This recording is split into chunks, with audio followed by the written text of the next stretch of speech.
नमस्कार। बात छत्तीसगढ़ की में आपका बहुत स्वागत है। मैं हूं आपके साथ बुशरा। बात कर रहे हैं बीजेपी में स्वागत है। जी हां, लोकसभा चुनाव में छत्तीसगढ़ की सभी 11 सीटों पर जीत हासिल करने का टारगेट लेकर चल रही बीजेपी के लिए प्रदेश में अच्छे दिन शुरू हो गए हैं। आम आदमी पार्टी के आधे से अधिक पदाधिकारी बीजेपी में शामिल हो गए हैं। साथ ही पूर्व सैनिकों समेत अन्य दलों के नेता भी बीजेपी में ज्वाइन कर रहे हैं। इससे एक और जहां बीजेपी के नेता उत्साहित तो नजर आ ही रहे हैं, वहीं दूसरी ओर कांग्रेस तंज कस रही है कि बीजेपी के पास काबिल नेताओं की कमी पड़ गई है। उधारी के नेताओं के भरोसे पार्टी चल रही है। क्या वाकई ऐसा है? इस पर पहले एक खास रिपोर्ट देखेंगे और उसके बाद चर्चा की शुरुआत।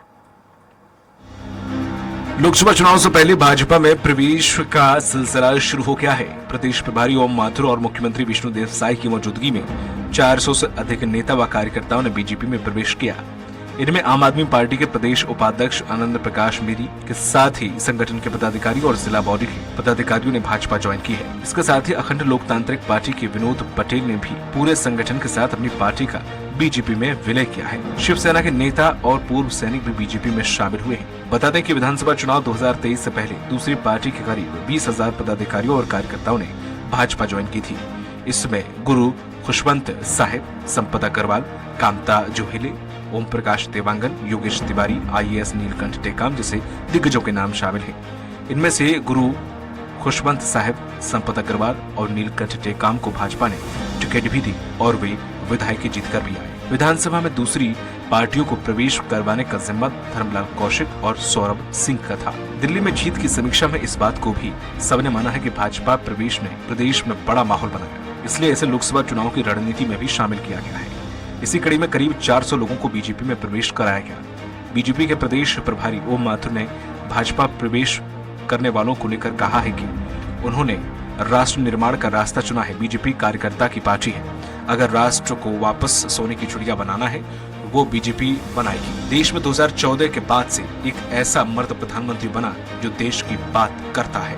छत्तीसगढ़ में 2023 में इतिहास बदला है। अब हम लोकसभा में 400 पार करेंगे। हम सब मिलकर छत्तीसगढ़ से 11 कमल के फूल मोदी जी को भेजेंगे।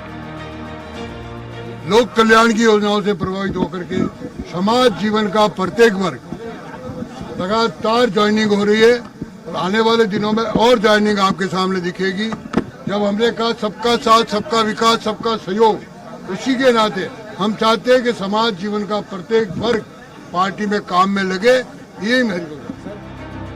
वहीं कई नेताओं के भाजपा प्रवेश पर कांग्रेस प्रदेश अध्यक्ष दीपक बैज ने तंज कसते हुए भाजपा के नेताओं को बताया उधारी का नेता। जी हां, उन्होंने कहा कि भाजपा में सबसे ज्यादा उधारी के नेता भरे पड़े हैं। उनको अपने नेताओं की काबिलियत पर भरोसा नहीं, इसलिए दूसरी पार्टी में ताक झाक कर रहे हैं। देश की हालत को देखते हुए भाजपा पूरी तरह से डरी हुई है। भाजपा लालच देने और डराने धमकाने का काम कर रही है, लेकिन कांग्रेस पार्टी के कोई भी नेता भाजपा के संपर्क में नहीं है।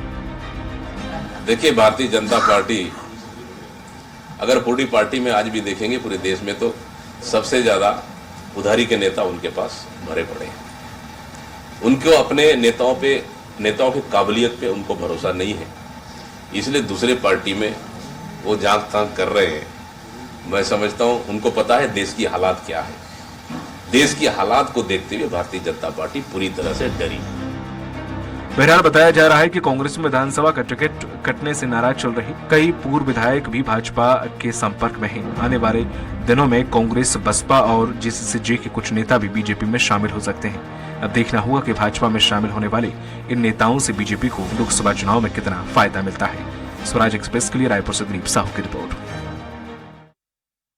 तो बीजेपी में नए सदस्यों के जुड़ने का जो सिलसिला है वो लगातार जारी है, जिसको लेकर कांग्रेस तंज कस रही है और इस तरीके से पूरे छत्तीसगढ़ में राजनीतिक घटनाक्रम तेज हो चला है। इस विशेष मुद्दे पर चर्चा के लिए हमारे साथ बेहद खास मेहमान जुड़ गए हैं। कांग्रेस से प्रवक्ता नितिन बंसाली जी हमारे साथ जुड़ गए हैं, बहुत स्वागत है आपका।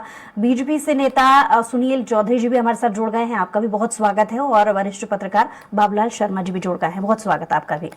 तो शुरुआत नितिन जी आपसे करेंगे। एक तरफ बीजेपी 11 की 11 सीटें जीतने को लेकर के दावा कर रही है, कह रही है कि अच्छे दिन आ गए, क्या वाकई?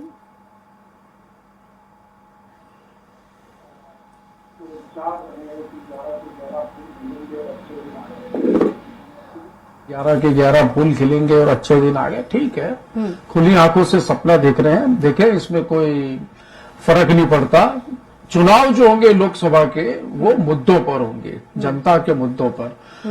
जिन लोक लुभावने वादों को लेकर भाजपा ने सत्ता पाई थी आम जनता को, उसमें से कोई भी वादा पूरा नहीं हुआ है और हम जनता के मुद्दों को लेकर ही चुनावी समर में उतर रहे हैं। और निश्चित तौर पर आप देखिएगा कि इस बार लोकसभा के चुनाव में कमल मुरझाएगा और कांग्रेस की वापसी होगी, ये तय है। इंडिया गठबंधन और कांग्रेस पार्टी और अन्य दल मिलकर चुनाव लड़ रहे हैं, इसके सकारात्मक नतीजे होंगे।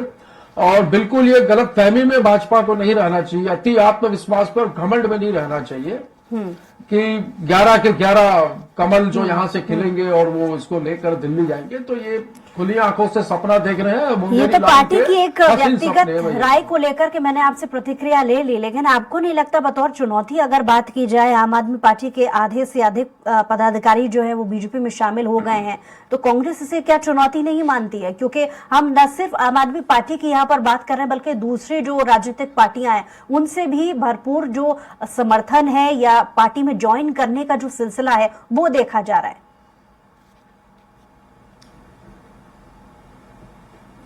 देखिए, बहुत अच्छा सवाल किया आपने। आम आदमी पार्टी, मैं आपके चैनल में नहीं, लगभग छत्तीसगढ़ के सारे चैनलों में डिबेट में बैठकर मैंने एक बात कही थी, उसमें आम आदमी पार्टी के प्रवक्ता भी बैठे थे कि विधानसभा चुनाव में पूरी 90 विधानसभा में जहां भी ये चुनाव लड़े, यदि एक भी सीट पे जमानत भी बचा लिए तो मैं राजनीति से संन्यास ले लूंगा।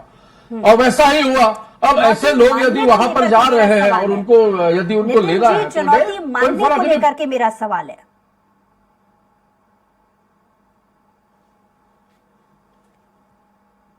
जब इनके पास हो तो चुनौती तो है, और हम तो तरीके से केंद्रीय एजेंसियां इनके पास है तो चुनौती तो है।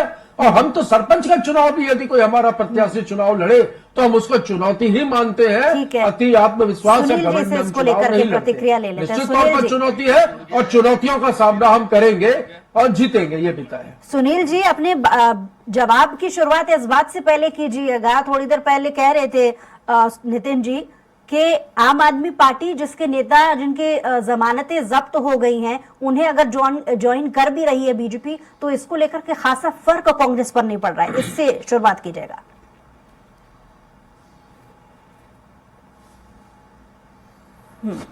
जी, राम राम, जय जोहर, जय छत्तीसगढ़। सबसे पहले तो मैं आपके चैनल के माध्यम से पूरे विश्व के सनातनी समाज को बहुत बहुत बधाई देना चाहता हूं कि भगवान राम लला विराजित हुए हैं अयोध्या में और दीपावली हम सब ने मिलकर के मनाई है। आप सबको जय श्री राम। देखिए, कांग्रेस जो है कहीं ना कहीं आप देखेंगे छत्तीसगढ़ के अंदर में वो उसमें जो उदासीनता है वो स्पष्ट झलक रही है। और कोई भी पार्टी का कोई पदाधिकारी, जिम्मेदार व्यक्ति, आम आदमी पार्टी के भी आज पदाधिकारी जो हैं वो भारतीय जनता पार्टी में सम्मिलित हुए हैं। निश्चित रूप से प्रत्येक व्यक्ति का कहीं ना कोई ना कोई जनाधार होता है। वो चुनाव लड़े, हारे, जीते, जमानत जब्त हुई। हम तो उस पार्टी से आते हैं जहां पर तो लगातार जमानतें जब्त भी हो जाती थी। हमारे 2 ही सांसद हुआ करते थे। पार्टी जो है बहुत निचले स्तर से धीरे धीरे उठ करके आई। आज जब वहां पर कार्यक्रम में माननीय हमारे ओम माथुर जी उन्होंने अपना वक्तव्य दिया तो इसी बात को उद्धृत किया कि हम लगातार संघर्ष करते आए हैं। हम वो पार्टी, उस पार्टी से आते हैं जब हम कमरे में बैठ करके, एक छोटे से कमरे में जब जनसंघ का गठन होता है और 10-12 चुनिंदा लोग इस बात को तय करते हैं कि इस देश में एक 2 विधान, 2 प्रधान और 2 निशान नहीं चलेगा। इस देश में कश्मीर जो है वो अभिन्न अंग है। धारा 370 समाप्त करेंगे। अयोध्या में भगवान राम का मंदिर बनाएंगे। इस राष्ट्र को परम वैभव के शिखर पर लेकर के जाएंगे। तो धीरे धीरे वहां से चलती हुई पार्टी यहां तक पहुंची है और आज हमारी विचारधारा से, हमारे कार्यों से लोग प्रभावित हो रहे हैं। लोगों को एक अंतिम जो देखते हैं कि एक लौ नजर आ रही है कि इस देश को परम वैभव के शिखर पर कौन ले जाएगा, इस देश को मजबूती से कौन खड़ा रखेगा। तो भारतीय जनता पार्टी खड़ी रखेगी। सभी नितिन दल जी के लोग सुना, जो नितिन जी सुना आज आपने। भगवान राम के विषय में सुनील जिस जी कह प्रकार रहे हैं से कि उनकी माहौल पार्टी बना देश की में, नीति बहुत तो अच्छी है, लोग इसलिए लोगों ने भगवान ज्वाइन राम करना को चाह रहे हैं। इसको राम लेकर से के मैं दूरी आपसे बना रहे थे। जवाब लूंगी, लेकिन पहले बाबूलाल जी से भी एक रिएक्शन ले लेती हूँ। बाबूलाल जी, 2023 से पहले दूसरी पार्टी के करीब 20,000 से ज्यादा पदाधिकारी नेता बीजेपी ज्वाइन कर चुके हैं। लोकसभा के लिहाज से किस तरीके से देखेंगे आप? देखिए, प्रत्येक चुनाव के दौर में जो है स्वाभाविक प्रक्रिया होती है, अलग पलट दल बदल होता है, इसमें कोई नई बात नहीं दिख रही है। लेकिन यह है कि जो प्रभावशाली व्यक्ति अगर जाता है किसी पार्टी में तो उसका बड़ा महत्व होता है। जैसे आज ये चर्चा चल रही है कि आप पार्टी के उपाध्यक्ष सहित जो है 200 लोग इकट्ठे हुए, तो उसमें कोई नामचीन व्यक्ति नहीं है। नामचीन व्यक्ति होता है जो प्रभाव डाल सकता है, 10-20 हजार लोगों के, 50,000 लोगों को प्रभाव डालता हो, ऐसे व्यक्ति आने से एक महत्व होता है। लेकिन फिर भी भाजपा को प्रचार मिलेगा, भाजपा का मजबूती हो रही है या भाजपा के प्रति आकर्षित हो रही है, इस चीज का प्रचार एक औरा बनाता है। पूरे प्रदेश में इस बात की बात फैलती है कि भारतीय जनता पार्टी का वजन बढ़ रहा है और लोग उसकी तरफ जाना चाह रहे हैं। जैसे 3 नाम आ रहे हैं कि चिंतामणि महाराज और नंद कुमार साहब भी जा सकते हैं। तो चिंतामणि महाराज तो पहले ही घोषणा कर चुके हैं कि मैं भाजपा में जाऊंगा, तो वो वहीं के थे भी, पहले भारतीय जनता पार्टी से कांग्रेस में आए थे, कांग्रेस से भाजपा में चले जाएंगे। नंद कुमार साहब भी भाजपा से कांग्रेस में आए थे, कांग्रेस से भाजपा में चले, घर वापसी हो जाएगी। एक नया नाम है रामसुंदर दास, जिसकी चर्चा कर रहे हैं लोग कि वो भी जा सकते हैं। वो एक बड़ा नाम जरूर है, निश्चित रूप से अगर वो जाते हैं तो एक बहुत बड़ा महत्वपूर्ण फैसला उनका होगा। और वो जाते हैं तो भारतीय जनता पार्टी को धर्म के क्षेत्र में भी और प्रभाव, उनके जो प्रभाव क्षेत्र, काफी बड़ा प्रभाव क्षेत्र है, उसमें भी फायदा मिलेगा। वो सूर्यनारायण मठ के मठाधीश हैं, यहाँ पर मठाधीश हैं, तो काफी प्रभावशाली व्यक्ति हैं, वो महत्वपूर्ण है। जोगी की पार्टी का जहां तक प्रश्न है, गिरते ग्राफ की पार्टी है, वो गिरते ग्राफ की पार्टी को अगर लेते हैं और उसका जो नेता है वो बहुत मजबूत नाम रखता है, अमित जोगी, वो जो अजय जोगी का लड़का है, लेकिन उसका वो उतना महत्व नहीं है। और आज वो अपने पार्टी का लीडर है, वो वहां कार्यकर्ता बनकर रहेगा क्या, रह सकेंगे क्या, ये उसको स्वीकार करेंगे क्या, ये बड़ा महत्वपूर्ण बात है। उनको प्रमुख स्थान अगर दे दिया गया भारतीय जनता पार्टी में बुला करके, तो निश्चित रूप से अनेक ऐसे नेता है भारतीय जनता पार्टी जो असहज महसूस करेंगे उनके वहां रहने से। ये बहुत सारी बातें ऐसी हैं, लेकिन एक बात जरूर है, बसपा अगर आती है, बसपा अपने यहाँ के लोगों को विलय करती है या जाती है, तो उसका एक प्रभाव क्षेत्र जबरदस्त यहाँ पर है। इस क्षेत्र में कम से कम 8 विधानसभा जो है वो प्रभाव उनका है, वो फायदे में भारतीय जनता पार्टी को जा सकता है, माना जा सकता है।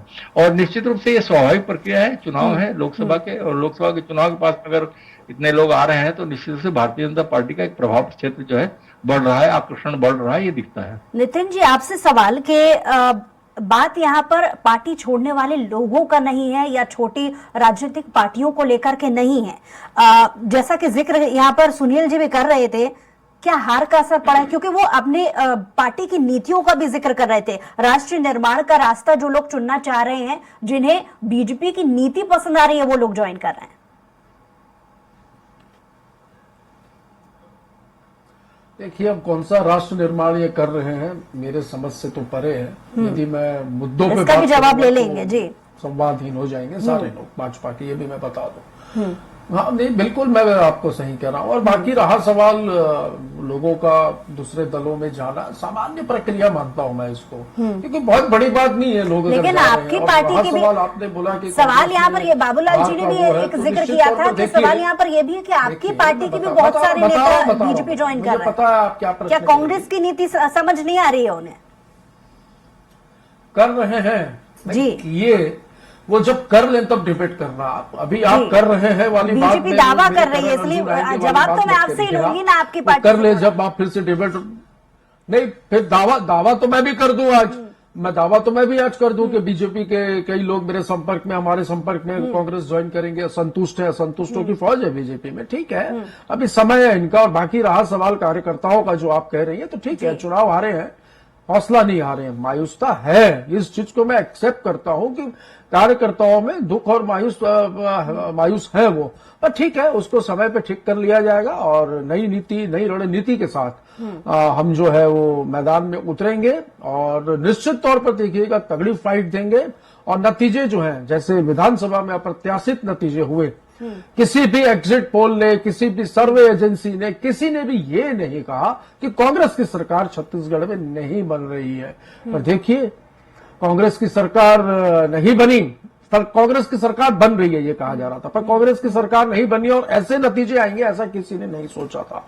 ठीक है, कहीं चूक हुई होगी, कहीं गलतियां हुई होंगी, मैं एक्सेप्ट करता हूं। लेकिन आत्ममंथन के बाद भी कोई रिपोर्ट भी तो कांग्रेस ने नहीं पेश की ना। नई एनर्जी और नई ऊर्जा के साथ हम फिर से कहां कमी रह गई? आपको नहीं लगता कि हार का असर पड़ रहा है?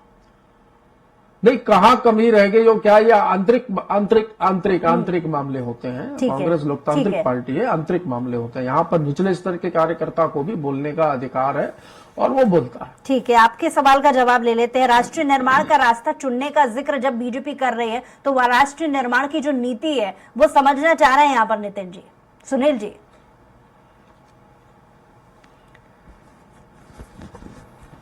देखिए, आज न केवल आम आदमी पार्टी बल्कि पूर्व जो सैनिक हैं उन लोगों ने भी भारतीय जनता पार्टी प्रवेश किया है।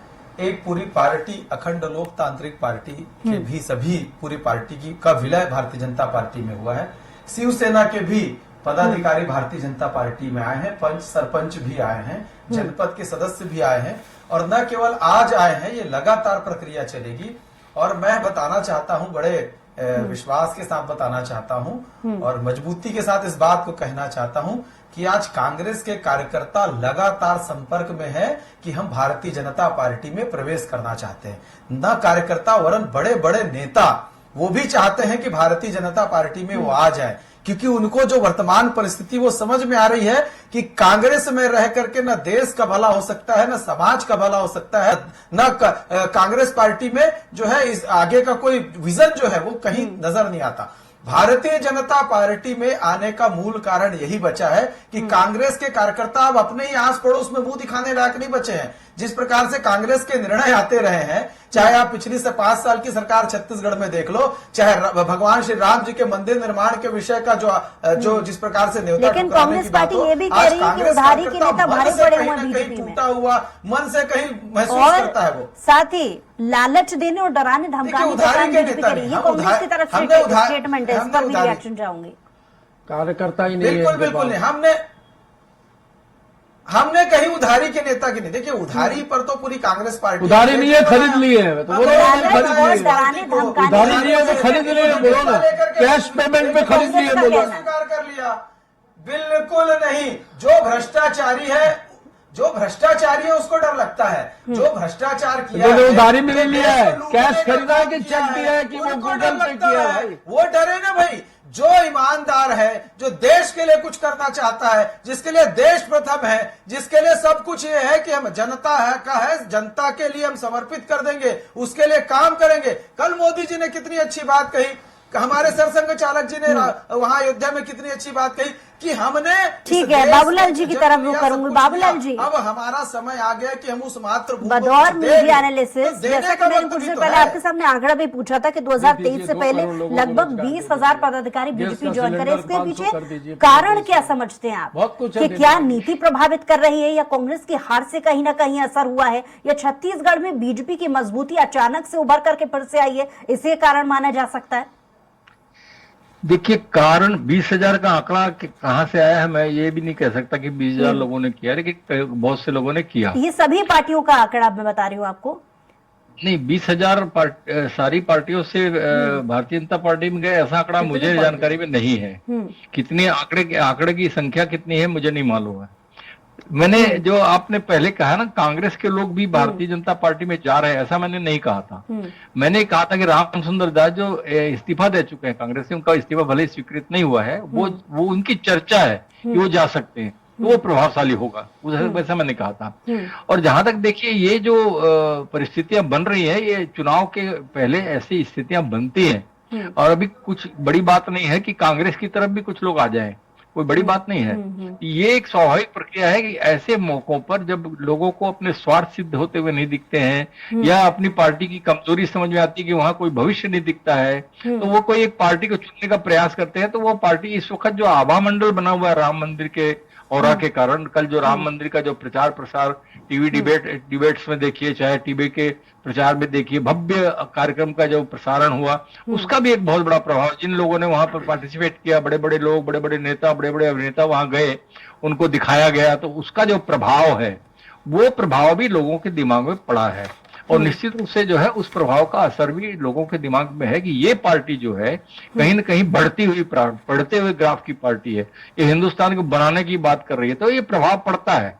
और उस प्रभाव के कारण ये जो पार्टियां जिनके गिरते ग्राफ है, कोई भी बढ़ते ग्राफ वाली पार्टी नहीं गई अभी तक के, गिरते ग्राफ वाली पार्टी नाम जरूर है उनका कि आप पार्टी के सदस्य हैं, ये फलाने के सदस्य हैं, लेकिन एक बसपा जरूर ऐसा दल है जिसका प्रभाव क्षेत्र 8-9 विधानसभाओं के क्षेत्र में है।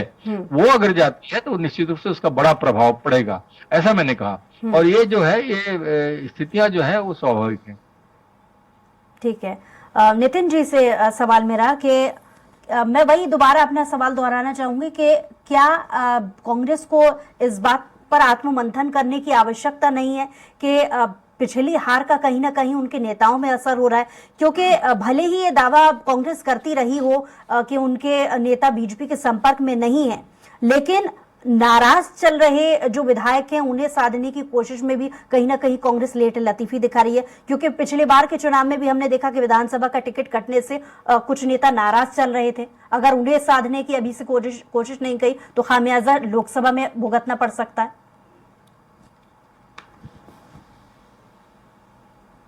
मतभेद हो सकते हैं, मनभेद नहीं है। हो सकता है नाराजगी हो, और नाराजगी परिवार में होती है। परिवार के सदस्यों के बीच बहुत सारी चीजें होती है। कभी हर व्यक्ति की, हर सदस्य की राय एक जैसी नहीं होती। ठीक है, सितारों से आगे एक जहां और भी है, अभी जंग में इम्तिहान और भी है। हम तो चुनौती मान के चल रहे हैं इस चुनाव को, लोकसभा चुनाव को। निश्चित तौर पर इस चुनौती को हम स्वीकार भी कर रहे हैं, और जैसा कि मैंने कहा कि पुनः रिचार्ज होकर हम अच्छे से लड़ेंगे। बार बार एक जिक्र हो रहा है, पिछले 4 दिनों से डिबेट में एक ही जिक्र हो रहा है, और कल तो बहुत ज्यादा था, आज भी वो बातें घूम फिर कर आ रही हैं राम मंदिर की। राम मंदिर में मैं ये कहना चाहता हूं कि अयोध्या में रामलला के मंदिर के उद्घाटन में राष्ट्रपति और उपराष्ट्रपति को निमंत्रण नहीं दिया गया। 4 शंकराचार्यों ने विरोध किया कि भाई जो हो रहा है वो विधि सम्मत नहीं हो रहा है। और मैं ये पूछना चाहता हूं, कंगना रनावत और अन्य अभिनेत्री और अभिनेता नजर आ रहे थे जो वहां पर, इनका क्या काम था वहां पे? ये वहां अतिथि थे, इनके लिए अलग बनाया गया था। ये अतिथि क्यों थे भाई? इनका क्या योगदान है? विषय को लेकर के नहीं, डिबेट का हिस्सा नहीं था, हिस्सा नहीं था। तो आप जब ये बोल रहे थे राम मंदिर के बारे में, तब आपने नहीं रोका इनको। उन्होंने इसके अलावा भी बहुत सारी चीजें कही थी। हिस्सा नहीं है इन्होंने। मैं यहाँ पर किसी पार्टी का पक्ष नहीं ले रही हूँ, लेकिन उनकी बातों को मैं भी बहुत अच्छे से सुन रही थी। उन्होंने अपनी पार्टी की नीतियों को लेकर के जिक्र किया था, जिसमें से एक ये विषय भी था। सुनील जी जवाब देना चाहेंगे नितिन जी को?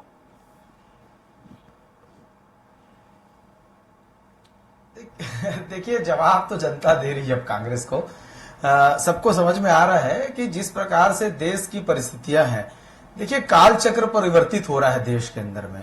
एक नया भारत धीरे धीरे लोगों को समझ में आने लगा है। भारतीय जनता पार्टी जो है इस देश में जो नेतृत्व कर रही है, प्रधानमंत्री नरेंद्र मोदी जी हैं, और लगातार पिछले 10 सालों से आप देखेंगे देश आगे बढ़ता हुआ जा रहा है। लेकिन कांग्रेस को जितना देश आगे बढ़ रहा है, मैं कांग्रेस विषय पूछना चाहता हूँ, किस विषय में देश आगे बढ़ा जा रही है? विषय बताओ ना भाई, किस विषय में देश आगे बढ़ा बताओ मुझे। इनके पास अरे गरीबों के आवाज, नहीं क्या गरीबों का आवाज कहा? वो अयोध्या के पास मकान तोड़ दिए भाई, इतने वीडियो आ रहे नहीं देखते क्या?